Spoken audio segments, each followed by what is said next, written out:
రవి ప్రకాష్ సిలికానాంధ్ర ఆసుపత్రి Kuchipudi super speciality వైద్య సేవలు పూర్తిగా ఉచితం. ఉమ్మడి కృష్ణా జిల్లా పామర్లో మరి కాసేపట్లోనే తెలుగుదేశం పార్టీ అధినేత చంద్రబాబు నాయుడు ప్రజాగళం సభ జరగబోతుంది. ఇప్పటికే అన్ని ఏర్పాట్లు పూర్తి చేశారు. ప్రస్తుతం పామర్రు టీడీపీ, జనసేన, బీజేపీ ఉమ్మడి అభ్యర్థి వర్ల కుమార్ రాజా ఉన్నారు. ఎప్పుడు సభ జరగబోతుంది, కార్యక్రమం వివరాలు తెలుసుకుందాం. సార్, ఎన్ని గంటలకి చంద్రబాబు గారు ఇక్కడ రాబోతున్నారు? సభ ఎన్ని గంటలకు జరగబోతుంది?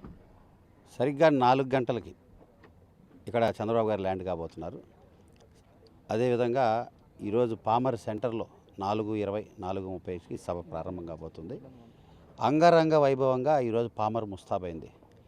ఈరోజు పామర్ నియోజకవర్గంలో ప్రజలందరూ కూడా చైతన్యవంతులై ఎప్పుడెప్పుడు చంద్రబాబు గారు వస్తారు, చంద్రబాబు గారు చెప్పే మాటలు విందాం, రాష్ట్రం గాడి తప్పింది, మళ్ళీ గాడిలో పడాలన్నా, సుపరిపాలన రావాలన్నా, నవ్యాంధ్రప్రదేశ్, స్వర్ణాంధ్రప్రదేశ్ దిశగా మళ్ళీ అభివృద్ధి జరగాలంటే చంద్రబాబు గారు రావాలని కోరుకుంటూ ప్రజలందరూ చైతన్యవంతులై స్వచ్ఛందంగా అడుగులు వేస్తూ దాదాపుగా నాకు తెలిసి అందరూ కూడా ఎక్కడెక్కడ గ్రామాల్లో, మండలాల్లో అందరూ కూడా దాదాపుగా మేము అనుకుంటాం 30-40 వేల మంది ఈరోజు పామర్ సెంటర్ మొత్తం కూడా అన్ని దిక్కులు మూసుకోబోతున్నాయి. అన్ని దిక్కులు మొత్తం కూడా రహదారులన్నీ కూడా నిర్బంధించబోతున్నారు. ఈరోజు అంతా ప్రజా ప్రభంజనంగా పామర్ మారబోతుంది. చంద్రబాబు గారికి నీరాజనాలు పలకటానికి ఈ కార్యక్రమం, ఈ ప్రజా గలం అనే కార్యక్రమం వేదిక కాబోతుంది. పామర్ నియోజకవర్గం ఒక ప్రత్యేకత ఉంది. సీనియర్ ఎన్టీఆర్ సొంత నియోజకవర్గం, నిమ్మకూరు ఉన్నటువంటి నియోజకవర్గం. ఎలా ఉండబోతుంది సార్, ఇక్కడ ఆదరణ ఎలా ఉండబోతుంది? అన్న ఎన్టీ రామారావు గారి పురిటిగడ్డ. అంతేకాదు, ఇది భారత జాతీయ పతాక రూపశిల్పి పింగళ వెంకయ్య గారు బట్లపెనమరు మోవమండలం ఈ పామర నియోజకవర్గమే. కూచిపూడి సంస్కృతి ఇక్కడి నుంచే పుట్టింది. ఎక్కడో విదేశాల్లో కూడా ఈ రోజుకి కూచిపూడి గురించి మాట్లాడుతున్నారంటే దాని పుట్టుక, మూలాలు, పునాదులు ఈ పామర్లో ఉన్నాయి. ఎంత చారిత్రాత్మక ప్రాశస్త్యం కలిగిన ఈ పామర్కి ఎప్పుడు ప్రత్యేకత ఉంది. ఈసారి 600 106 ఎట్టి పరిస్థితుల్లో పసుపు రంగు జెండాని ఎగరేయటానికి అందరూ ప్రజలు, యువత అందరూ కూడా సిద్ధంగా ఉన్నారని తెలియజేస్తున్నా. దాంట్లో భాగంగా జనసేన మద్దతు, బీజేపీ మద్దతు ఇవన్నీ కూడా అడ్వాంటేజ్ బోనస్గా అయ్యాయి. ఎట్టి పరిస్థితుల్లో ఈ విజయాన్ని, ఈ గెలుపుని స్వర్గీయ ఎన్టీ రామారావు గారికి నిజమైన నివాళులు అర్పించబోతున్నాను తెలియజేస్తున్నాం. అంటే 14-19లో టీడీపీ ఇక్కడ స్థానాన్ని కోల్పోయింది. 2019లో మీ నాన్నగారు ఓడిపోయారు. ఇప్పుడు ఈసారి ఏ విధంగా గెలవబోతున్నారు? ఇప్పుడు 3 పార్టీలు జనసేన, టీడీపీ, బీజేపీ 3 కలిసి పనిచేస్తున్నాయి. 2009లో ఇక్కడ ఒక పెద్ద ఆయనకి అవకాశం వచ్చింది. 7 పదుల వయసు ఉన్న పెద్ద ఆయన, మా గురువు గారు మొట్టమొదటిసారి ఇక్కడ గెలవటం జరిగింది. 2014లో ఒక మహిళకు అవకాశం ఇచ్చారు. ఒకసారి ఓడిపోయింది, ఒకసారి చూద్దామని ఆమెకి అవకాశం ఇచ్చారు. 2019లో ఇప్పుడున్న స్థానిక ఎమ్మెల్యే బయట నుంచి వచ్చాడు, అతనికి ఒక అవకాశం ఇచ్చారు. అంటే ఈ పామర్ పుట్టిన తర్వాత, ఈ నియోజకవర్గం ఏర్పడిన తర్వాత 3 పర్యాయాలు ముగ్గురికి 5-5 సంవత్సరాలు అవకాశం ఇచ్చారు.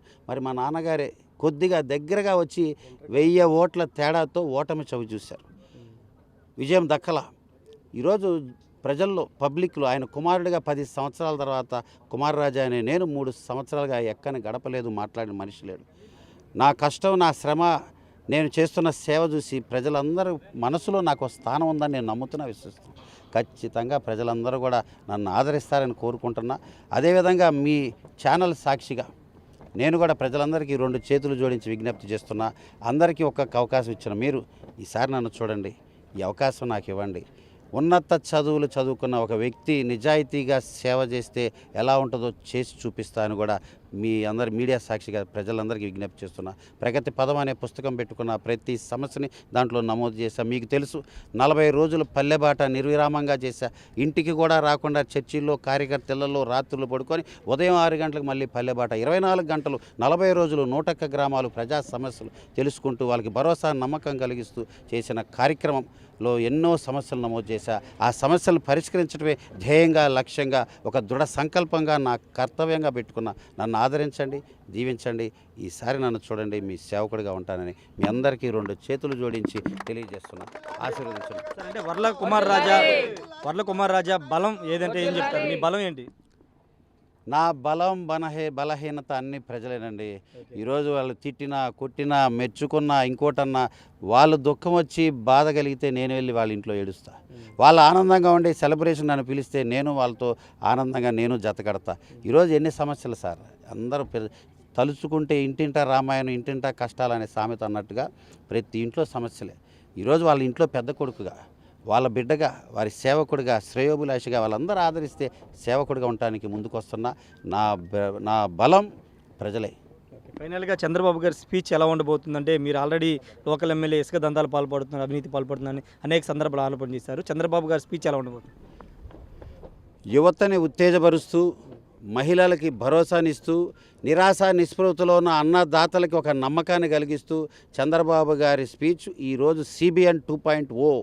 గతంలో చంద్రబాబు గారి CBN గారే తెలుసు, ఈసారి 2.0 వర్షన్ తట్టుకోలేకపోతున్నాడు ముఖ్యమంత్రికి ముచ్చెమటలు పడుతున్నాయి. వైకాపా వెన్నులో వణుకు పుడుతుంది. ఏమి చేయాలో తెలియక ఆ కార్యకర్తలకి నాయకులకి కంటి మీద కునుకు లేకుండా పోయింది.